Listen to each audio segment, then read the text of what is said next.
Brilliance Audio. Delighted, a Masters and Mercenaries novella by Lexi Blake. Performed by Ryan West. Daphne Carlton watched the floors go by, praying no one else got on the elevator. She'd gotten stuck in traffic, and then it started raining, and now some weird guy had her daughter. Breathe. You have to breathe and find some calm. The guy had said Lou was okay, but then she didn't know this man, and he could have already murdered her baby girl, and now he was about to kill her too, and she would let him because she couldn't live without her daughter. Or you could panic. She forced herself to breathe. She was not this person. She was calm and logical, and that meant she knew most child murderers didn't call the mom and invite them to come pick up their child's remains. Hey, hopefully this is Lou's mom. I hope I've reached Lou's mom. I'm not Lou's mom. I'm Brian Ward. I live next door to you. I do if you're Lou's mom. She had a little trouble walking home from school, and I'm looking into it. She's here, so I'll take care of her until you get back. She's okay. And I'm sorry about the bird. What the hell did any of that mean? And why hadn't that man answered his phone when she'd called him back at least 52 times? The elevator doors opened, and she rushed out, not bothering to look calm now. She ran down that hallway. She knocked on 15D, her heart threatening to pound out of her chest. It took forever for the door to open. And then her heart was pounding for a different reason. The man was heartbreakingly gorgeous.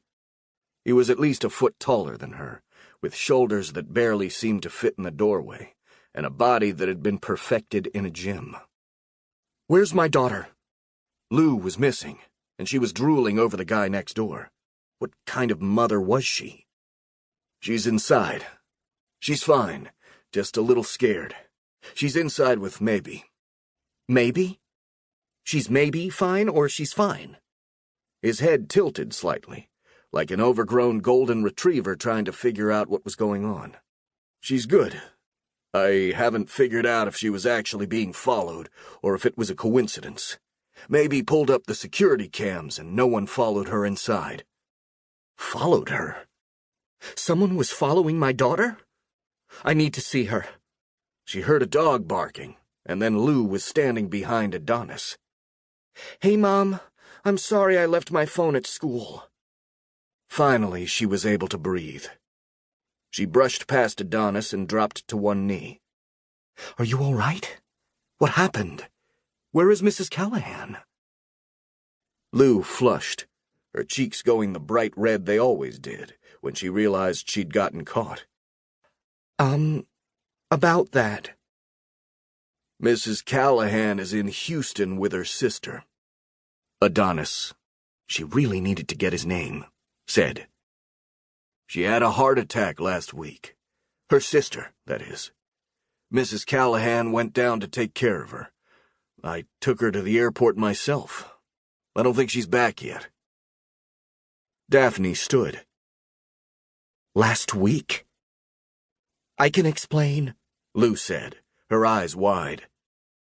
"Somebody should." Daphne heard the steel in her words, the ice coming over her because something had gone wrong, and no one had bothered to mention it to her. What had Lou been doing? Adonis's eyes had gone wide too, and he stood next to Lou like her massive accomplice. See, Mrs. Callahan has a sister, and she had a bad heart." He was freaking adorable, but she had no time for it right now.